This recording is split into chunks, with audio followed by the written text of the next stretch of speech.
الدنيا بتولع حوالينا، بلاد بتتحاصر، ناس بتموت، أطفال بيصرخوا، بيوت بتتهد، قلوب بتتكسر، وإحنا واقفين بنتفرج ونخاف ونسأل: يا رب، هو فين السلام؟ هو فين الأمان؟ هو فين حضنك يا رب؟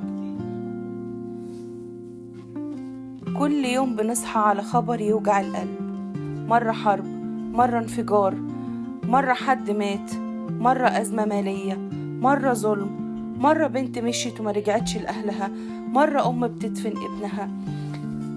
القلب بيتراكم عليه كل ده وبيتقل وبيضعف وبيسأل: هو ده آخر الزمن؟ احنا داخلين في الضيقة العظيمة ولا دي بس أيام وهتعدي؟ أنا مش جاية أقولك إن الدنيا هتهدى النهاردة، ولا جاية أقولك إن السلام العالمي هينزل من السماء. أنا بس جاية أقولك إن فيه سلام تقدر تعيشه وسط كل ده. سلام مش بيعتمد على اللي بيحصل براك، لكن بيعتمد على مين ساكن جواك.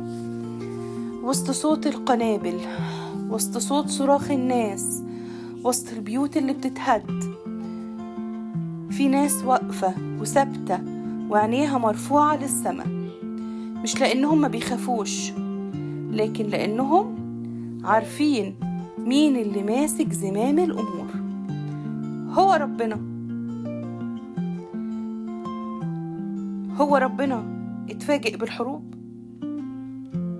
هو ربنا سايب الناس تتأذي وساكت. يعني هو ربنا مش شايف دموع الأمهات؟ لا، ربنا شايف، بس هو قال لنا قبل كده: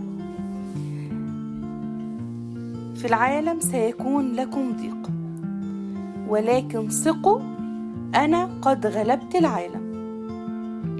ربنا مش بيمنع الضيقة أبدا،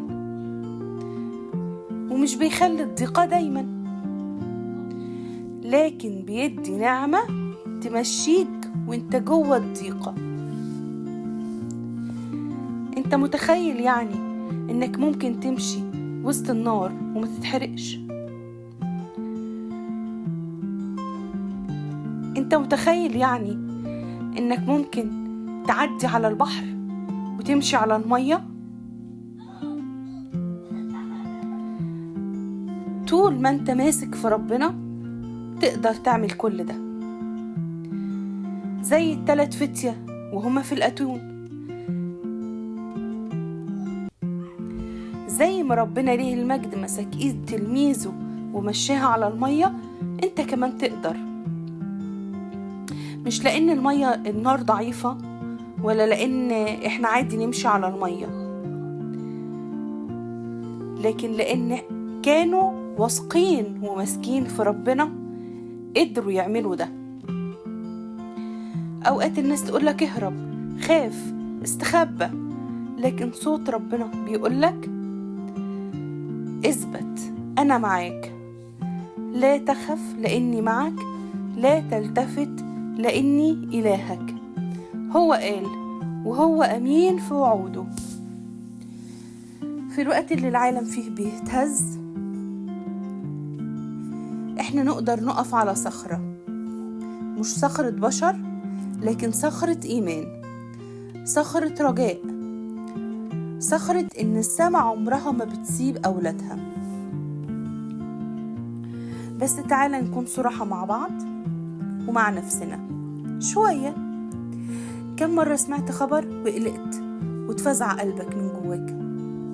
كم مرة كنت ناوي تصلي بس قعدت تشوف تحليلات السوشيال ميديا؟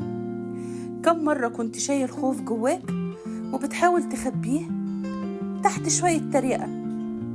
مش فارقة معايا بقى، كلنا هنموت. ورا الجملة دي قلب مرعوب وبيصرخ: يا رب نجيني. احنا مش ضعفة علشان بنخاف، احنا ضعفة لو فضلنا عايشين في الخوف وسايبينه يحكمنا. ربنا مش بيطلب منك تكون قوي لوحدك، هو بيقولك أنا قوتك في الضعف، أنا ساندك لما العالم كله ينهار، أنا اللي هحضنك لما الناس تبعد عنك، أنا اللي هطبطب على قلبك المكسور المجروح الموجوع. النهاردة بدل ما تقعد وتسمع الأخبار وتعيدها وتزيد فيها، لأ، اقعد وافتح مزمور، قول آية، ارفع عينك فيها للسماء، قول جملة صغيرة من قلبك. يا رب احفظنا، يا رب احنا بنخاف، يا رب احنا واثقين ان لينا إله قوي. أنا عارفة ناس وسط الحروب كانوا بيصلوا جوه بيوتهم وبيحسوا بحضور ربنا كأنه نازل عندهم وقاعد وسطيهم. ناس فقدت أحبابها بس ربنا طبطب على قلبهم بطريقة محدش في الدنيا يعرف يعملها. ناس كانت ماشية في الطريق والخطر حواليهم بس خرجوا بأعجوبة، كل ده علشان كان في صلاة وراهم. النهاردة مش وقت نكمل في الخوف، النهاردة وقت نرجع لربنا ونقول له ارحم بلادنا، احنا محتاجينك، احنا تايهين، احنا يا رب مناش غيرك. يا رب وقف نار ولهيب الحروب، يا رب ادي سلامك للعالم، يا رب مد ايدك، يا رب حاوط على شعبك، يا رب احمينا وارحمنا وحافظ علينا. يا رب انت تقدر، يا رب تقدر في ثانية، يا رب في ثانية توقف لهيب العالم ولهيب النار. يا رب يسوع المسيح ادينا سلام، يا رب بتسمح بالتجارب ولكن واثقين انك تقدر تدينا سلام وتدينا امان من عندك. يا رب اسندنا، يا رب احمينا، يا رب حرسنا، يا رب حوط على بيوتنا، يا رب حوط على اولادنا، يا رب استرها معانا، يا رب خليك معانا، يا رب ملناش غيرك، انت السند وانت المعين يا رب.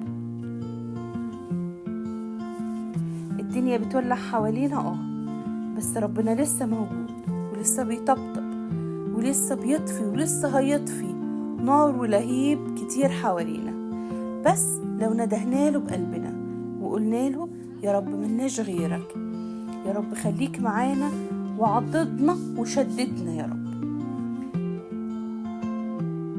نرفع كلنا قلبنا لربنا ونقول له يا رب خليك معانا، يا رب احمينا واسندنا واحرسنا وبارك بيوتنا وبارك بلادنا وبارك ولادنا وحوط علينا يا رب. ربنا معانا كلنا، وربنا يدينا سلام ويدينا نعمة ويدينا أمان ويحط في قلوبنا السلام والاطمئنان.